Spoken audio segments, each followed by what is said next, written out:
하나님 아버지께서 독생자를 보내주시되 마치 버려진 돌처럼 버려지게 하심으로 말씀에 있는 것처럼 진 모퉁이의 머릿돌이 되었다.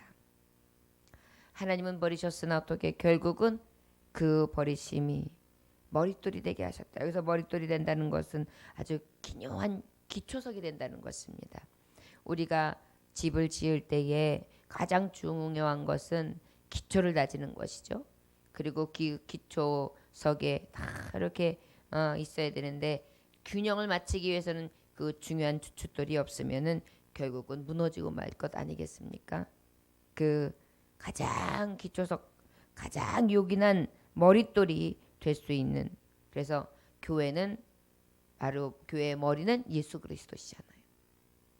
그래서 교회를 세울 수 있도록 음부의 세계가 감히 이기지 못하는 교회를 세울 수 있는 그 교회 되시는 자 예수 그리스도로 인하여 하나님께서는 머릿돌로 삼으셨다는 것을 언제 찬양하고 있느냐? 바로 시편 말씀 다윗의 왕조에서 먼저 찬양하고 있어요. 우리 구약의 말씀은 오로지 예수 그리스도가 오셔야 된다는 것을 100번이고 1000번이고 10,000번이고 그 이상 외치고 있는 것입니다.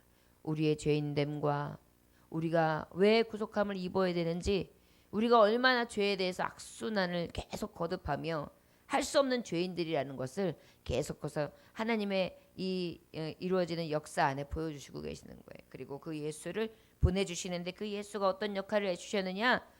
건축자 하나님 아버지한테 버림받으셨으나 그 버림바가 곧 교회의 기초를 세우는 머리가 되시도록 하나님은 그를 계획하셨고 예정 가운데 그 말씀을 성취하셨다는 것을 이미 찬송시를 통하여 고백하고 있는 것입니다.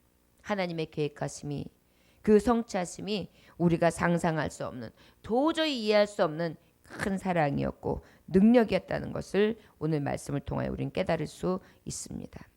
이것을 사도 베드로는 대제사장들과 간원들과 장로들과 선지자 석인가들 앞에서 담대히 전했죠. 사도행전 4장 11절에 보니까 이 예수는 너희 건축자들의 버린 돌로서 진 모퉁이의 머릿돌이 되었느니라 라고 증거하고 있어요. 사도 베드로가 그렇게 성경에 대해서 능통했을까요? 성령은 하나예요. 물론 저가 이 시편의 말씀을 알고 있었고 하나님의 말씀, 예언되어진 말씀, 예수 그리스도도 똑같이 예언하셨기 때문에 그 말씀을 반복하여 성령의 계시에 따라 했습니다. 그러나 저에게 어떤 은혜가 있었던 것이냐, 하나님의 계획하신 말을 저를 깨달을 수 있었어요. 성령이 임하시고 난 다음에 말이죠. 그래서 이 말씀을 맥락이 같게 그렇게 하나님 앞에 고백하는 것을 볼 수 있었습니다. 또한 그는 베드로전서 2장 4절 저의 서신들을 말씀하기를 사람에게는 버림바가 되었으나 하나님께는 택하심을 입은 보배로운 산돌이신 예수께 나와라 그렇게 말씀하고 있어요. 보배로운 산돌이세요. 사람에게는 버림받았다. 하나님은 저를 보내셨어요. 그런데 건축자의 버림돌이였다. 하나님은 저를 버리시고 우리를 살리셨어요. 그런데 그 버림받으신 하나님이 철저히 버려지게 되는데 사람 손에도 완전히 버려지게 되는 거잖아요. 그런데 그 버려짐은 곧 무엇이었습니까? 부활하신 산돌이 되신 거예요. 죽인 것 같으나 산자요. 악한 원수 마귀가 우리에게 대적하여 우리를 죽인 것 같으나 우리는 도리어 더 강하여짐이라. 이것이 바로 산돌 대신 예수 그리스도의 은혜를 입은 우리의 삶이라 할 수 있을 것입니다. 그래서 예수님은 생각만 해도 우리에게 은혜요, 기쁨이요, 즐거움이에요, 소망이 되는 줄 믿습니다. 23절에 보니까 오늘 본문 말씀, 이는 여호와께서 행하신 것이요 우리 눈에 기이한 바로다 라고 고백하고 있습니다. 이 하나님께서 행하신 일은 죄인들에게 십자가에 죽인 예수 그리스도의 부활을 나타내는 것이고, 그 부활은 주 예수 그리스도 우리를 살리시고 우리를 죄에서 구원하실 자, 하나님의 그 구원의 이름의 성취자 임마누엘 하나님 우리와 함께 하셔서 우리를 버리지 아니하시고 끝까지 영원토록 함께 하시는 약속의 주를 보내주심으로 우리에게는 가장 큰 신비, 가장 큰 능력이 되게 하신 줄 믿습니다. 그렇습니다.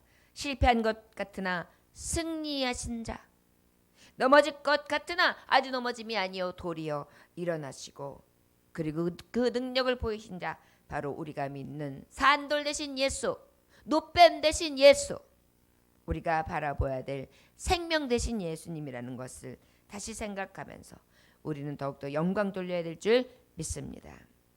심히 제약된 사건들이 우리에게 있었지만 그 죄악 가운데서 하나님의 의는 이루어집니다. 지금 악이 관연하고 이 세상이 여러 가지를 철저히 봤을 때에 부패하고 심히 부패하여 소돔과 고모라를 정말 상징하는 그러한 세상에 살고 있지 않습니까? 여기저기에서 죄악이 난무하는데 어때요? 마약, 음란, 추행, 성이 추락하고 몰락하며 동성애를 주장하고 더 조장하고, 그리고 양성평등, 하나님 말씀에는 다 지금 반하고 있어요. 그럼에도 불구하고 하나님은 하나님의 뜻을 지금 다 확실하게 이뤄내고 계시다는 것을 우리는 볼 수 있지 않습니까? 이제 이때가 바로 마지막 때를 가까우는데 보세요. 땅끝까지 이르러 증인이 되는 때, 그 말씀이 다 복음이 증거되는 때 주님이 오시라 했어요. 지금 여러분 선교의 현장을 보십시오. 예전에는 미종족 국가들이 많았어요. 그런데 이제 예수의 이름이 증거되지 않은 곳이 거의 없어요. 저 남극, 저 북극, 5대양 6대주가 이제 예수를 아는 지경에 이르고 있습니다. 벌써 이것만 봐도 말씀은 이루어질 때가 가까웠다는 거예요. 자, 그 때가 가까운 것이 기후변화 일어나고 있잖아요. 진동하고 기근이 일어나고 전쟁의 소문은 드러나고 사랑은 식어져가고, 그리고 어때요? 하나님 앞에 배역하며 민족이 민족을 거스리고, 그 다음에 전쟁의 소문은 더해지며 여러 가지가 지금 일어나고 있어요. 그 다음에 물이 없고, 그 다음에 인구가 어떻게 돼요? 굉장히 많이 줄고.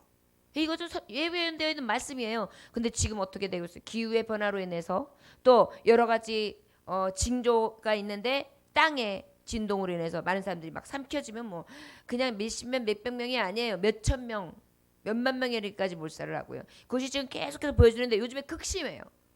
지금 어제도 제가 뉴스거리로 보게 되었지만, 그 전에 호주가 불이 났어 한 거 분명히 제가 오래전에 들은 것 같은데, 저는 그게 지금도 진행되어서 5개월 동안 지금 불이 진화가 안 되고 있다는 것에 대해서 그렇게 심각한 것을 못 느끼고 있었는데, 지금 호주 열도가 지금 그 위에서 위성 사진을 보니까 시뻘개요. 엄청난 가뭄의 피해로 인해서 거기서 엄청난 동물들이 지금 죽어가고요. 우리가 상상하지 못하는 기후의 변화가 거기서 지금 일어나고 있고요. 거기 그 생태계가 변화가 일어나면서 일어나는 변화가 그 나라에만 있겠느냐? 아니에요. 그 미치는 영향이 지금 세계 곳곳으로 이루어지고요. 자, 이렇게 되면 어떻게 됐습니까? 이 열도가 불이 되는 거예요. 물 부족 심각하게 되는 것입니다. 지금 여러 가지로 봤을 때 예수님 곧 오실 거예요. 맞습니다. 마귀는 세상을 주관하며 오히려 악하게 더 이를 부득부득 까가면서 자기의 정체를 드러내고 있어요. 할로윈 데이라고 해가지고 여러분 요즘에 마귀가 설치고 있는데, 부활절의 행사들은 더 축소되고 있고요. 성탄절에 그 하나님 앞에 새벽송을 들고 하나님 앞에 영광 돌렸던 그러한 것은 다 작아지고 위축되는 반면에 어떻게 해요? 마귀들이 설치는 것은 더 부황하고 있어요. 이게 뭐냐? 제때가 얼마 남지 않았기 때문에 더 대적하고 더 하나님의 자녀들이 추수때가 가까워지니까 어떻게 삼키려 드는 그러한 때가 지금 우리 눈으로 볼 수 있는 이 시대입니다. 그럴 수 있도록 우리는 어떻게 해야 되겠어요? 때가 가까움을 볼수록 정신 차려, 근신하여 깨어 기도하고. 이게 바로 우리에게 주시는 말씀이에요. 그런데 어때요? 더 믿는 자가 해이해지고 있어요. 기도하지 않고 있어요. 세상 연락에 빠지고 있어요. 마귀는 보란 듯이 지금 설치고 있어요. 그러나 우린 기억해야 될 줄 믿습니다. 추수할 때가 가까웠는데 내가 누구를 들어 쓸고 할 때, 주여 내가 여기 있나이다 하여 마지막까지 쓰임받는 한 사람. 그리고 주님이 오실 때 마라나다 주 예수여 어서 오시옵소서 할 수 있는 세마포 입은 신부. 너무나 적은 수 14만 4천이라는 수적으로 보는 것이 아니라 그만큼 작은 수, 좁은 길을 가는 자, 그리고 믿음으로 가는 자 너무 적을 것이라는 것, 이미 예언의 말씀이라는 걸 생각하면서 세상 바라보지 아니하며 오직 믿음 안에서 예수를 바라보고 믿음의 길을 달려갈 수 있는 저와 여러분들 되시길 주 예수로 축원합니다. 십자가의 죽임을 당하셨으나 부활하셨던 예수, 오히려 그 예수로 인하여 감사하며 악한 현실만 바라보는 것이 아니라 도리어 하나님의 의를 바라보고 그 건축자 되신 예수께서 자신의 독생자 예수를 버리기까지 하시면서 사랑하셨던 그 사랑을 생각하면서 믿음으로 견디고 믿음으로 승리하며 나아가는 저와 여러분들 되시길 주 예수로 축원합니다. 1500년대 일본에 복음이 전해진 후에 너무나 생각할 수 없는 일들이 일어난 것이 기록되어 있습니다. 일본 천황 자체는 자신들의 종교 영역에 기독교 신앙이 유입되자마자 엄청난 위협을 느꼈어요. 여러분 알다시피 일본 천황이 뭐예요? 자기에게 신사참배를 하게끔 했잖아요. 자기가 신이 되는 거예요. 근데 기독교는 마치 사람이 신이 될 수 없는 정면으로 대항하는 그러다 보니까 기독교 신앙을 없애버려야 되겠다. 굳게 믿고 그 결과 어떻게 되느냐? 신앙 있는 사람들을 잔인하게 없애버리기 시작합니다. 일본의 교회는 사라지게 되었고요. 27명의 예수의 수사가 15명의 탁발 수사 그리고 5명의 평신도 성직자가 그 사람들이 간신히 추방된 외에는요. 유럽인 순교자가 처음 나온 1617년 4월에 되어서야 이제 그때서 이제 일이 계속 벌어지게 되는데 한 명의 예수의 수사가 한 명의 프란체스코 수사가 당시 오무라에게 처형당해 버렸어요. 오무라에서 오무라라는 지역에서 또 어떻게 되느냐 한 명의 도미니크 수사 한 명의 아우구스티누스 회 수사 결국은 각 공회에서 보내주고 각 지회에서 보내준 하나님의 말씀을 대언하는 선교사들이 다 그렇게 대표적으로 처형을 당한 거예요. 교회는 다 문을 닫고 보기 좋게 선교사들을 다 죽인 겁니다. 그것으로 끝난 게 아니에요. 아주 온갖 잔혹한 짓을 다 만행을 저질렀는데 그 중에서도 또 어떻게 일본인 크리스찬들에게는 어떻게 했느냐 에도라는 곳에서 70명의 일본인 그리스도인들을 십자가에 거꾸로 매달렸어요. 그래가지고 어떻게 했느냐 밀물이 있고 썰물이 있잖아요. 그럴 때 이제 썰물 때에는 딱 못 박아서 거꾸로 매달린 상태에서 이제 밀물이 올 때 그 밀물이 서서히 들어오면 거꾸로 매달린 상태에서 물에 익사해서 죽였어요. 그것도 70명을 한꺼번에. 그러니까 예를 들자면 이런 식으로 아예 크리스찬 신앙을 완전히 다 그냥 쓰러뜨리려고 하는 그러한 철저한 저들의 신앙 없애기 이러한 잔인한 잔혹한 순교의 행각을 벌이기도 했습니다. 저 여러분 예수님 죽으셨으나 부활하셨죠. 세월이 역으로 거슬러가고 또 지금 세대를 사는 우리는 부활의 신앙을 가져야 돼요. 어찌 보면 이해할 수 없는 이런 순교의 현장을 보면 두렵기도 하고 꼭 이렇게까지만 해야 되는가. 하나님이 먼저 쓰시고 저들을 무찔러 주시고 저들에게 하나님께서 다시 역사하시면 될 텐데 왜 저런 피해를 갖게 하는가 그렇게 생각할 수 있지만 이것을 통하여 또 하나님은 하나님께서 이루실 구원의 때와 또 하나님이 역사하실 구원하실 자들을 구원해내실 하나님의 신실하심이 있다는 것을 기억해야 될 줄 믿습니다. 마치 사랑하는 독생자 아들을 버리시면서까지 머릿돌 되게 하셔서 교회를 세우신 것처럼 말이죠. 저 여러분들에게 이 은혜가 있어지길 주님으로 축원합니다. 또 신앙적인 우리에게 위협과 어려움만 있는 게 아니에요. 때로는 신앙만 머릿돌처럼 버려지는 예수 그리스도의 뒤를 따르는 것뿐만이 아니라 우리에게 있어서 신앙생활을 함에 있어도 어때요? 물질적인 어려움, 사업적인 어려움, 또 삶의 어려움이 올 때가 많습니다. 미국 교회의 그러니까 간증되어 있는 책에 제일 많은 11조를 하는 A. 하이드라는 사람이 그 사람이 억만장자였어요. 간증이 실려 있습니다. 그런데 그 간증에 한 가지만 이렇게 소개한다면 그가 아주 평탄하게 살 때는 11조를 하지 않았대요. 할 생각을 안 했답니다. 그러던 그가 아주 철저하게 처절하게 사업 실패하는 일이 생겼는데 수천만 달러의 부채를 지게 됐어요. 그래가지고 교회에 나와가지고 막 울고 있는데 목사님께서 말씀을 하시는데 말씀의 골자가 뭐냐면 감사하라는 거예요. 한참 동안 그 말씀을 듣고 감사할 조건을 생각해봤어요. 그래도 신앙이 있었어요. 그런데 도무지 감사할 것이 없는 거예요.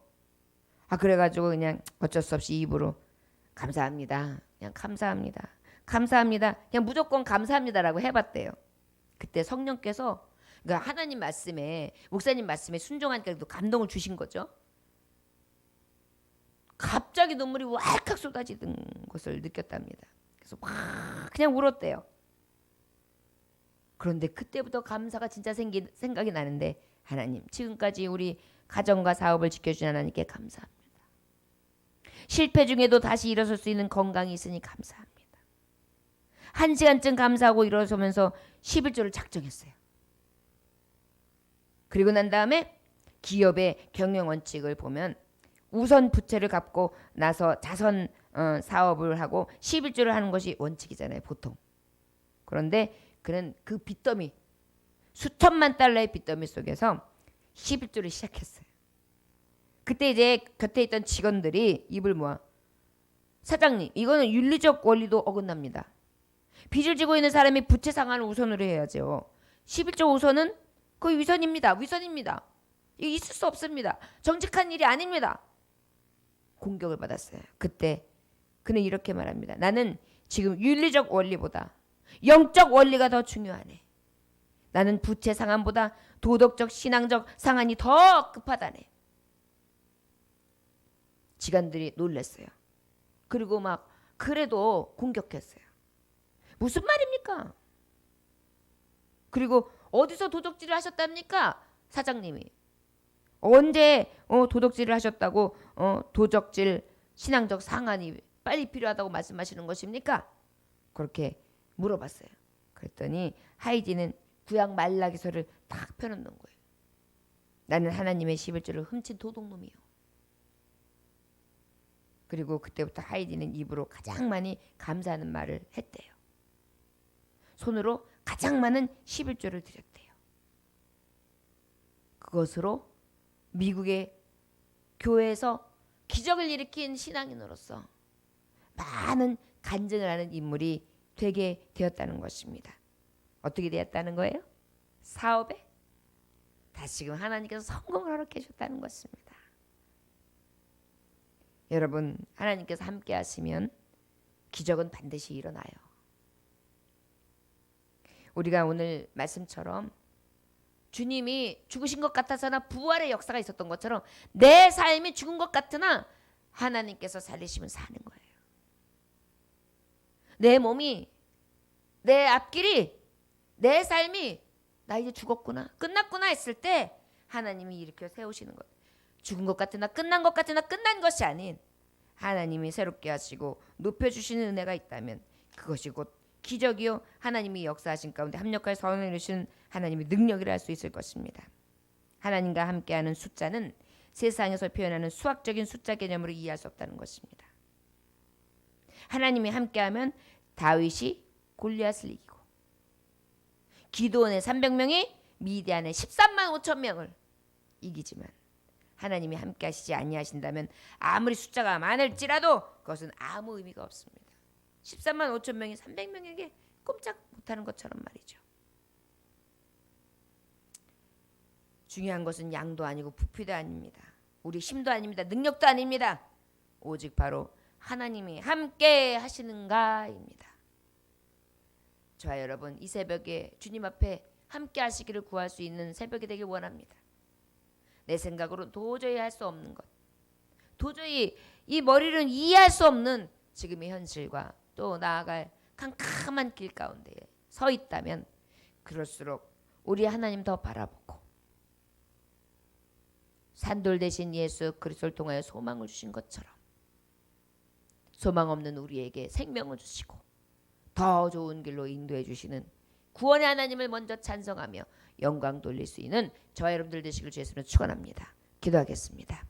하나님 아버지 감사합니다. 오늘 주님께서 함께 하셔서 귀한 말씀 허락하시니 감사합니다. 건축자의 버린 돌이 되셔서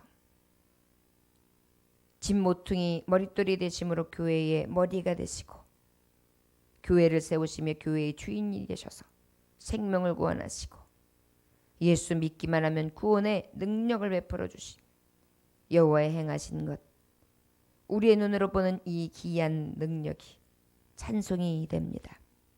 삶의 모든 부분이 이 말씀이 적용이 되게 하셔서 내 삶의 머릿돌이 되신다. 내 삶의 머릿돌이 되신다. 내가 넘어질 것 같으나 세우시는 자요. 내가 능력 없는 것 같으나 능력 있게 하시는 주요. 내가 죽은 자 같으나 부활의 소망이 있는 자로 하나님은 나의 주인이 되신다. 교회의 주인이 되시고 또한 교회 우리 모두 자신이 성신이 계신 교회인데 내 주인이 되신 하나님께서 나를 이끄신다. 이 믿음 가지고 철저하게 신앙의 삶을 살아갈 수 있도록 은혜 베풀어 주옵소서. 오늘 하루도 주님과 함께 동행하는 승리한 날 되게 하시리 믿사오며 예수님 귀하신 이름 받들어 기도 올려나이다. 아멘. 주님 가르침을 마치겠습니다.